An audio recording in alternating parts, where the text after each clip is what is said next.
Class 8-এর 10ম অধ্যায়ের ভিডিওটা তোমাদের দিচ্ছি। বেশ বড় একটা চ্যাপ্টার, বহুবার অনুরোধ এসেছে এই চ্যাপ্টার থেকে প্রশ্ন উত্তর করে দেওয়ার জন্য। তো দেখা যাক, এই চ্যাপ্টার বিশেষ উপযোগিতা আছে শুধু অষ্টম শ্রেণীর ছাত্রছাত্রীর কাছে নয়, টোটাল মানব জীবনে এটার ভীষণ উপযোগিতা আছে। কারণ তোমরা জানো সম্প্রতি ইয়াস ঝড়ে সুন্দরবন এলাকা বিপর্যস্ত হয়ে পড়েছে। শুধু সুন্দরবন নয়, মেদিনীপুর,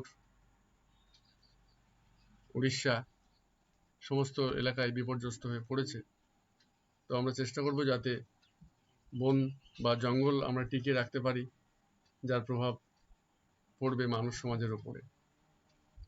তো প্রথম প্রশ্ন হলো, বন বলতে আমরা কি বুঝি? বন হলো উদ্ভিদ সমষ্টি যা বেশ কিছু এলাকা জুড়ে বিস্তৃত থাকে। 2 নম্বর প্রশ্ন, ভারতের কত শতাংশ বন আছে? ভারতের 21% বনভূমি আছে। 3 নম্বর প্রশ্ন, কোন প্রতিষ্ঠান কোন বর্ষকে কেন ও কি বলে অভিহিত করেছে?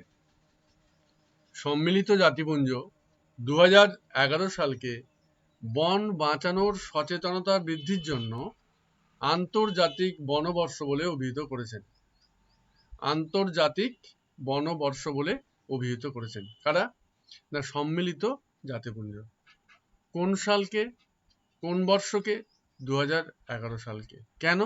না, বন বাঁচানোর সচেতনতা বৃদ্ধির জন্য। ঠিক আছে, পরের প্রশ্ন দেখো। মানব জীবনে বনভূমির অবদান বর্ণনা করো। অর্থাৎ মানব জীবনে বনভূমি কি কি ভাবে প্রভাব বিস্তার করে।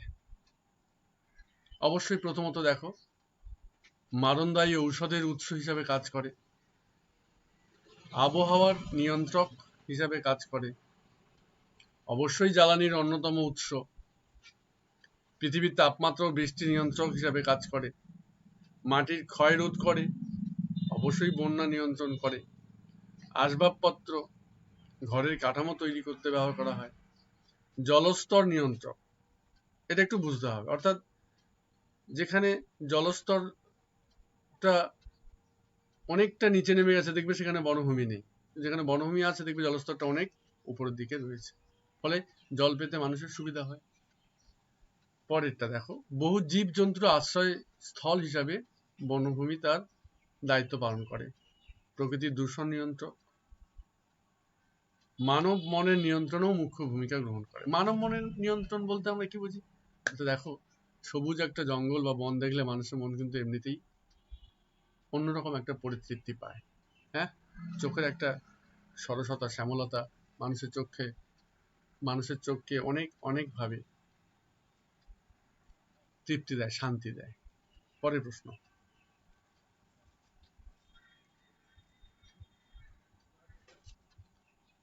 প্রাত্যহিক জীবনে প্রয়োজন এমন কতগুলো জিনিসের উৎস এই বনভূমি বলতে পারো? পরিসংখ্যান থেকে বলা যাচ্ছে প্রায় 5000-এর বেশি জিনিস পাওয়া যায় এই বনভূমি থেকে, এবং যেগুলো মানুষের অত্যন্ত প্রয়োজন। ঠিক আছে, চলো 6 দাগ। একটি বৃক্ষজাতীয় গাছ তার 50 বছর জীবিত অবস্থায় কত অক্সিজেন গ্যাস যোগান দিতে সমর্থ? বুঝতে পারছো কথাটা? একটা বৃক্ষজাতীয় গাছ যদি সে 50 বছর বাঁচে তাহলে সে কতটা অক্সিজেন গ্যাস দেয়? শুনলে তোমরা অবাক হয়ে যাবে, প্রায় 2700, অর্থাৎ 2700 কিলোগ্রাম অক্সিজেন যোগান দিতে সমর্থ। ঠিক আছে, অর্থাৎ গাছের কত প্রয়োজন দেখো। নেক্সট কোশ্চেন, আবহাওয়ার বিভিন্নতা সত্ত্বেও কয় প্রকার বা কত রকমের বন দেখা যায় এবং সেগুলো কি কি? আবহাওয়ার বিভিন্নতা সত্ত্বেও আমরা নিম্নলিখিত বনগুলি দেখতে পাই। 1. চিরসবুজ বন। 2. পর্ণমোচী বৃক্ষের বন। 3. কণ্টক ঝোপঝাড়যুক্ত বন। 4. ঘাসের বন। 5. সূচের পাতার মতো যুক্ত বন। 6. শ্বাসমূল যুক্ত বন। ঠিক আছে, এই 6 রকমের বন আমরা দেখতে পাই। পরের প্রশ্ন, বনভূমির খাদ্য শৃঙ্খল উদাহরণ দিয়ে বুঝিয়ে দাও। তো আমরা আগে খাদ্য শৃঙ্খল বলতে কি বুঝি সেটা বুঝবো কিন্তু। জীবজগতে খাদ্য খাদক সম্পর্কযুক্ত গঠিত শৃঙ্খলের গঠনের মধ্য দিয়ে আবদ্ধ ও রূপান্তরিত সৌরশক্তি রাসায়নিক শক্তিরূপে স্থানান্তরিত হয়, তাকে খাদ্য শৃঙ্খল বলে। বোঝা গেল? জীবজগতে খাদ্য খাদক সম্পর্কযুক্ত গঠিত শৃঙ্খল গঠনের মধ্য দিয়ে আবদ্ধ ও রূপান্তরিত সৌরশক্তি রাসায়নিক শক্তিরূপে স্থানান্তরিত হয়, তাকে খাদ্য শৃঙ্খল বলে। এবার দেখো বনভূমির খাদ্য শৃঙ্খল। বনভূমিতে ক্লোরোফিল যুক্ত ঘাস হলো উৎপাদক। ঘাসকে খাদ্য হিসাবে গ্রহণ করছে ঘাসফড়িং। তো এই ঘাসফড়িং হচ্ছে প্রথম শ্রেণীর খাদ্য। আবার ব্যাঙ ওই ফড়িংকে খাদ্য হিসাবে গ্রহণ করে, তাই ব্যাঙ হলো গৌণ বা দ্বিতীয় শ্রেণীর খাদ্য। আবার সাপ খাদ্য হিসাবে ওই ব্যাঙকে গ্রহণ করে, তাই সাপ হলো প্রগৌণ খাদক বা তৃতীয় শ্রেণীর খাদক। এবার সাপকে খাদ্য হিসাবে গ্রহণ করে ময়ূর, কেমন? তাই ময়ূর হলো সর্বোচ্চ শ্রেণীর খাদক। এটাই হলো বনভূমির খাদ্য শৃঙ্খল। তাহলে প্রথমে থাকছে ঘাস, যাকে আমরা উৎপাদক বলছি। তারপর থাকছে ঘাসফড়িং, যাকে আমরা প্রথম শ্রেণীর খাদক বলছি। তারপর থাকছে ব্যাঙ, যাকে আমরা দ্বিতীয় শ্রেণীর খাদক বলছি। তারপর থাকছে সাপ, যাকে আমরা প্রগৌণ খাদক বলছি বা তৃতীয় শ্রেণীর খাদক বলছি। আর সবশেষে থাকছে ময়ূর, যাকে আমরা সর্বোচ্চ শ্রেণীর খাদক বলছি। তো এই বনভূমির খাদ্য শৃঙ্খল নিশ্চয় বোঝা গেছে। পরের দেখো প্রশ্নটা। পরের প্রশ্নটা হলো, একটি আদর্শ বনের গঠনের কয়টি স্তর ও কি কি? অনুভূমিকভাবে যদি আমরা সাজাই তাহলে 5টি স্তর দেখতে পাই একটি বনে। প্রথমটির নাম হচ্ছে ক্যানোপি বা বনের ছাদ। তারপরটা হচ্ছে আন্ডারস্টোরি বা ছাদের নিচের অংশ। তারপর হচ্ছে সাব লেয়ার বা গুল্ম স্তর। চতুর্থ হলো হার্ড লেয়ার এবং পঞ্চম তথা শেষ স্তর হলো ফরেস্ট ফ্লোর বা বনের মেঝে। Canopy, understorey, sub layer, herb layer, forest floor. Yes, next. তো এই যে প্রথম স্তর ক্যানোপি, এর গুরুত্ব কি?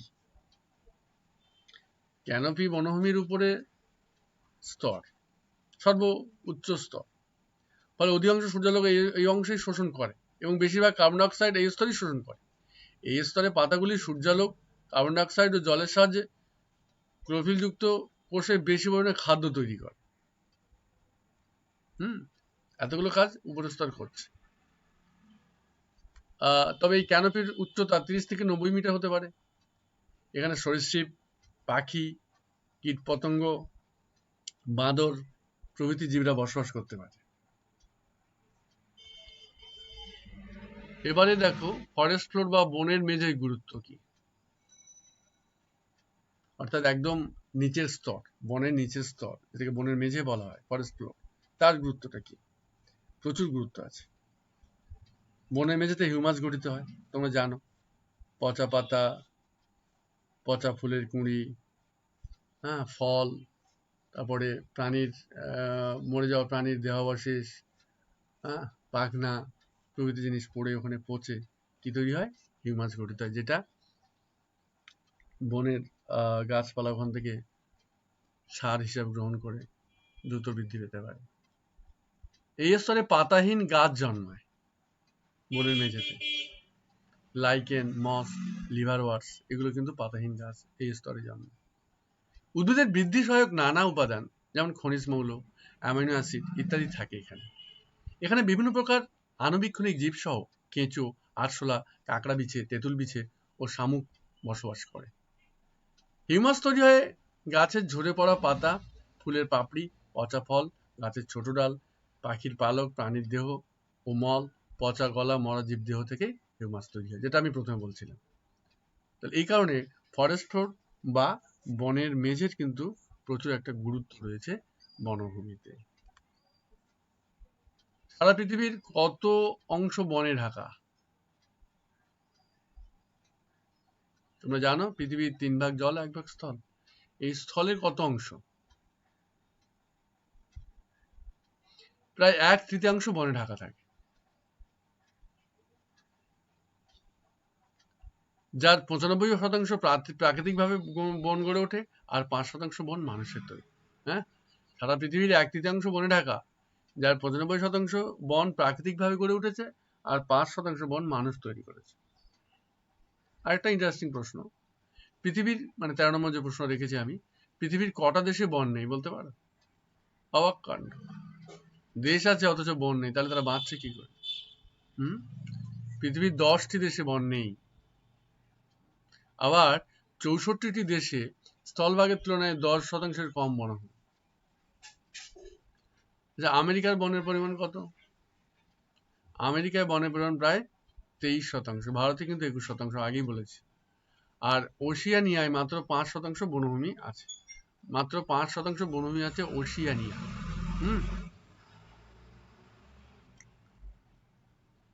এবার পরের প্রশ্ন, বর্ষাবন কোথায় কোথায় আছে? বর্ষাবন আমেরিকা, আমাজন ও অরিনাকো নদী অববাহিকাতে বর্ষা অরণ্য দেখা যায়।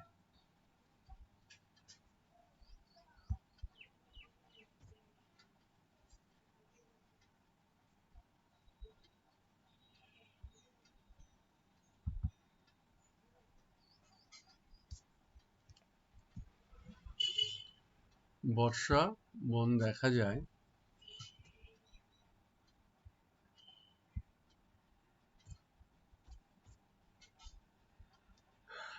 ভারতের পশ্চিমঘাট পর্বতমালা, আন্দামান ও আসামের উত্তর পূর্ব পর্বতমালা জুড়েও এই বর্ষা অরণ্য দেখা যায়। হ্যাঁ, বর্ষা অরণ্য দেখা যায়। তাহলে কোথায় কোথায় দেখা যাচ্ছে? এটা দেখা যাচ্ছে আমেরিকার আমাজন ও অরিনাকো নদী অববাহিকাতে বর্ষা অরণ্য যেমন দেখা যায়, তেমনি ভারতবর্ষে, আমাদের যে ভারতবর্ষ, এখানেও বর্ষাবন দেখা যায়। পশ্চিমঘাট পর্বতমালা, আন্দামান ও আসামের উত্তর পূর্ব পর্বতমালা জুড়ে এই বর্ষা অরণ্য দেখা যায়। ঠিক আছে, পরের প্রশ্ন, এই যে বর্ষাবন বললাম, এই বর্ষাবনের বৈশিষ্ট্য কি? দেখো, বেশ কয়েকটা বৈশিষ্ট্য আছে। বর্ষাবন মূলত নিরক্ষরেখার উপরে ও নিচে 10 ডিগ্রি বরাবর এরিয়াতে এই বনভূমি অবস্থিত। এই বর্ষাবনের গড় তাপমাত্রা 23 থেকে 27 ডিগ্রির মধ্যে থাকে। বৃষ্টিপাত সাধারণত 200 থেকে 400 সেমি, তবে কখনো কখনো 1000 সেমি পর্যন্ত বৃষ্টি হতে পারে। এই বর্ষাবন হচ্ছে অপ্রবেশ্য, অর্থাৎ সহজের মধ্যে প্রবেশ করা যায় না, দুর্গম, অত্যন্ত ঘন, জলীয় বাষ্প সম্পন্ন হয়, চিরসবুজ বন, হিউমাস সমৃদ্ধ ও প্রচুর বিয়োজকের উপস্থিতি লক্ষ্য করা যায়। বৈশিষ্ট্যগুলো দেখবে, অপ্রবেশ্য, দুর্গম, অত্যন্ত ঘন, জলীয় বাষ্প সম্পন্ন হয়, চিরসবুজ বন, হিউমাস সমৃদ্ধ ও প্রচুর বিয়োজকের উপস্থিতি লক্ষ্য করা যায়। এখানে প্রায় 1,70,000 প্রজাতির গাছ পাওয়া যায়। 1,70,000 প্রজাতির গাছ পাওয়া যায়। আর একটা ইন্টারেস্টিং বিষয় কি বলতো? ইন্টারেস্টিং বিষয় হলো, অ্যাকোরিয়ামের অধিকাংশ রঙিন মাছ, আমরা অ্যাকোরিয়াম দেখি প্রত্যেক বাড়িতে কম বেশি করে, কাঁচের মধ্যে জল দিয়ে সেখানে মাছ রাখা আছে না, মাছ রাখা আছে অ্যাকোরিয়ামে। এই মাছগুলো আমেরিকার বা এশিয়ার বর্ষাবনে জলে জন্ম। বিরাট ব্যাপার। পেরুর বর্ষাবনে প্রায় 50 রকমের পিঁপড়ের সন্ধান পাওয়া গেছে। পেরু বিখ্যাত দেশ, সেখানে প্রায় 50 রকমের পিঁপড়ে আছে। এছাড়া বর্ষাবনে বিভিন্ন রকম জীবজন্তু, gorilla, chimpanzee, okapi, orangutan, Sumatra গন্ডার বা বাঘের মতো বিলুপ্ত প্রায় জীবজন্তু বসবাস করে। আচ্ছা, এবার তোমরা শুনে থাকবে যে বনে আগুন লাগে। তোমরা জানো রিসেন্ট আমেরিকার জঙ্গলে আগুন লেগেছিল, প্রচুর, অনেকটা এলাকা পুড়ে গেছে। কি কি কারণে আগুন লাগে? প্রথম আমি যে কারণটা তুলে ধরছি সেটা অত্যন্ত মারাত্মক। মানুষের কিছু অবিবেচনাপ্রসূত কাজ। কি কি হতে পারে? ধরো কেউ বনের ভিতরে ধূমপান করতে গিয়ে দেশলাই জলদঘটার টুকে ফেলে দিল। অনেকে আবার রান্না করে খায়, সেখান থেকে আগুনটা ছড়িয়ে যেতে পারে। হ্যাঁ, এগুলোর জন্য হতে পারে। শুকনো ডালপালা ঘষা লেগে আগুন ধরে যেতে পারে, যাকে আমরা দাবানল বলি। শুকনো বা মৃত গাছপালায় বজ্রপাতে ফলে আগুন লেগে যায়, তার ফলেও কিন্তু বনে আগুন লেগে যেতে পারে। অনেক সময় পাহাড় থেকে গড়িয়ে পড়া পাথরের ধাক্কা আগুন জ্বলে গিয়ে বনে আগুন লেগে যায়। এই সমস্ত কারণে বনে আগুন লেগে যেতে পারে। পরের প্রশ্ন দেখো, পরের প্রশ্ন আমরা, বনে আগুন লাগলে কি কি ক্ষতি হয়? এটা তোমরা সবাই জানো, তবু একটু বললাম। দেখো, প্রথমত কি হবে, বনে আগুন লাগলে কার্বন ডাই অক্সাইডের ঘনত্ব বেড়ে যাবে। আর যখন কার্বন ডাই অক্সাইডের ঘনত্ব বেড়ে যাচ্ছে, নিঃসন্দেহে অক্সিজেন ঘনত্ব তখন কমে যাবে। এর ফলে কি হবে, তাপমাত্রা বাড়তে থাকবে, দূষণ বাড়বে। আর তাপমাত্রা বাড়লে কি হবে, হিমবাহ গলে গিয়ে জলস্তর বৃদ্ধি পাবে। এবার বুঝতেই পারছো, নদীগুলোতে নাব্যতার হ্রাস হয়েছে। এই নাব্যতার হ্রাসের কারণে বন্যা দেখা দেবে। সম্প্রতি সুন্দরবন এলাকায় যে ইয়াস ঝড়ের ফলে যে বন্যাটা হয়েছে, কি হয়েছে বিষয়টা, না নাব্যতা কমে গেছে, নদীতে পলি পড়ে পড়ে নদীগুলো মরে যাচ্ছে। ফলে যে অতিরিক্ত জলটা সামুদ্রিক উচ্ছ্বাসের ফলে যে অতিরিক্ত জলটা আসলো, সেই জলটা কিন্তু আর নদীর মধ্যে ধরলো না, ওটা বাঁধ টপকে মানুষের বসবাস করার জায়গার মধ্যে প্রবেশ করে গেল। ফলে কি হলো, সমস্ত ঘরবাড়ি নষ্ট হয়ে গেল, পুকুরের মাছগুলো নষ্ট হয়ে গেল, মানুষের যে জীবন ধারণের পদ্ধতি তাতে বিরাটভাবে প্রভাবিত হলো। খুব ক্ষতি হয়ে গেছে। তো বনে আগুন লাগলে, আমরা যদি বন না থাকে তাহলে ভূমিক্ষয় বাড়বে, বন্যা দেখা দেবে। আর বহু জীব যারা অ্যাকচুয়ালি বনে বসবাস করতো, তারা আশ্রয়হীন হয়ে পড়বে। ওই জন্যই বলছিলাম যে এই চ্যাপ্টারটা প্রাসঙ্গিকতা প্রচুর আছে। শুধু স্টুডেন্ট কেন, যারা এই ব্যাপারে অজ্ঞ, তাদেরও এই বিষয়টা পড়া খুব উচিত। তো এবার একটা যে প্রশ্ন আছে, যেটা শুনলে আশ্চর্য হয়ে যাবে, সেটা হচ্ছে, সারা পৃথিবীতে প্রতি সেকেন্ডে মানুষ কত পরিমাণে বন ধ্বংস করছে? ভাবতে অবাক লাগে, প্রতি সেকেন্ডে 1.5 একর বন ধ্বংস করছে মানুষ। 1.5 একর, ভাবা যায়, 1.5 একর। আচ্ছা, এই বন ধ্বংস হলে কি কি সমস্যা হতে পারে?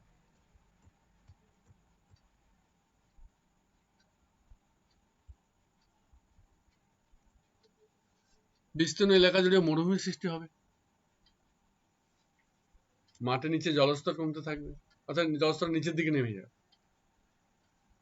গাছের সংখ্যা কমে গেলে কার্বন ডাই অক্সাইড বেড়ে যাবে, পরিবেশের তাপমাত্রা বেড়ে গেলে গ্লোবাল ওয়ার্মিং হবে, খরা ও বন্যার সম্ভাবনা বহুগুণ বৃদ্ধি পাবে, প্রজাতি বিলুপ্তির সম্ভাবনা বেড়ে যাবে, জীব বৈচিত্র্য হ্রাস পাবে। তাহলে এত কিছু সমস্যা যদি হয়, তাহলে এরপরে যে প্রশ্নটা আমাদের মনে আসবে, তাহলে বন কিভাবে বাঁচানো সম্ভব? এই বনকে না বাঁচালে আমাদের অস্তিত্ব কিন্তু সংকটাপন্ন। গাছ কাটা বন্ধ করতে হবে। আর গাছকে যদি কাটতে হয়, তাহলে অবশ্যই তার পাশাপাশি একটা গাছ কাটলে অন্তত 2টো করে গাছ লাগাতে হবে। গাছ রোপণ করতে হবে, নতুন নতুন বনাঞ্চল তৈরি করতে হবে। আমরা দেখেছি অনেক জায়গায় নদীতে চর বৃদ্ধির ফলে মানুষরা, আমরা মানব জাতির শ্রেষ্ঠ জীব, কি করছি, ওই চরগুলোকে ভেড়ি বাঁধ দিয়ে আমরা আমাদের করে নিচ্ছি। ফলে কি হচ্ছে, নদীর এলাকাটা কমে যাচ্ছে, তাই না? কিন্তু জল যখন আসছে, তখন কি হচ্ছে, জলটা ছাপিয়ে মানুষের বসবাসের জায়গায় চলে আসছে। তাহলে দোষটা কার? কাদের দোষ? আমাদেরই দোষ। আমরাই তো নদীর স্বাভাবিকত্ব নষ্ট করে দিচ্ছি। বনের পশুচারণ নিষিদ্ধ করতে, অর্থাৎ বনের মধ্যে পশুকে ঘুরতে দিলে হবে না। বনের পরিণত গাছ কাটা এবং ওই একই জায়গায় নতুন প্রজাতির চারা লাগাতে হবে। বনে যদি কোনো রোগের আক্রমণ ঘটে, তাহলে উপযুক্ত ব্যবস্থা গ্রহণ করতে হবে। এইভাবে বনকে বাঁচানো সম্ভব হতে পারে বলে মনে করি। পশ্চিমবঙ্গের প্রধান দুটি বনভূমির নাম করো। পশ্চিমবঙ্গের প্রধান দুটি বনভূমির নাম হচ্ছে উত্তরবঙ্গের বনভূমি ও সুন্দরবনের ম্যানগ্রোভস উদ্ভিদের বনভূমি। বুঝে গেল? উত্তরবঙ্গের বনভূমি আর সুন্দরবনের ম্যানগ্রোভস উদ্ভিদের বনভূমি। উত্তরবঙ্গের দুটি বনভূমির নাম হচ্ছে ডুয়ার্স ও তরাই। ডুয়ার্স ও তরাই। ডুয়ার্স ও তরাই এর কয়েকটি গাছের নাম লিখতে হবে। বলো, এগুলো পরীক্ষায় আসে ফ্রিকোয়েন্টলি। ডুয়ার্স ও তরাইয়ের কয়েকটি গাছের নাম হলো শাল, খয়ের, শিশু, আমলকি। এছাড়া আমরা উঁচু পাহাড়ি এলাকায় রোডোডেনড্রন, পাইন ইত্যাদি বা প্রভৃতি উদ্ভিদ দেখতে পাই। প্রাকৃতিক বনাঞ্চলের সংকোচনের কারণ কি? অবশ্যই চা বাগানের কারণে প্রাকৃতিক বনাঞ্চল সংকুচিত হয়ে যাচ্ছে। চা বাগান, যেটা থেকে আমাদের অনেক বৈদেশিক মুদ্রা আসে, বুঝতে পারছি একটা চাষ, তবুও তার জন্য আমাদের প্রাকৃতিক বনাঞ্চল সংকুচিত হচ্ছে।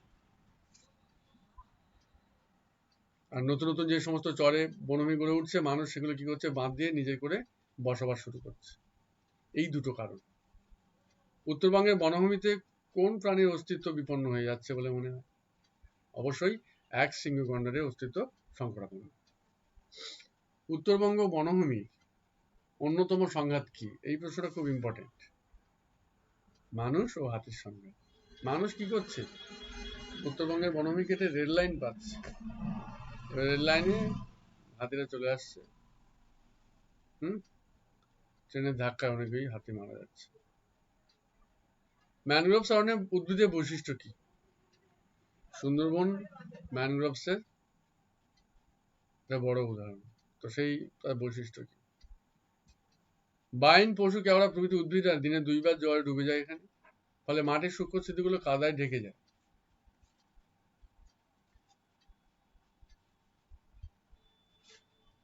এই ঢেকে যাওয়ার ফলে উদ্ভিদের মূলর মতো শ্বাসমূল বা নিউমাটোফোর থাকে। এই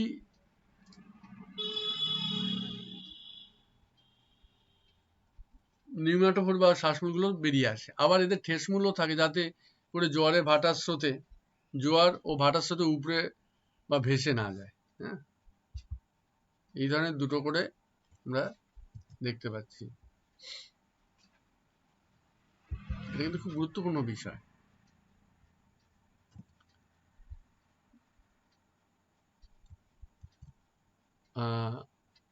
বাইন, পশু, কেওড়া প্রভৃতি উদ্ভিদ দিনে 2 বার জোয়ার ডুবে যায়। এখানে 2 বার জোয়ার হয়, 2 বার ভাটা হয়।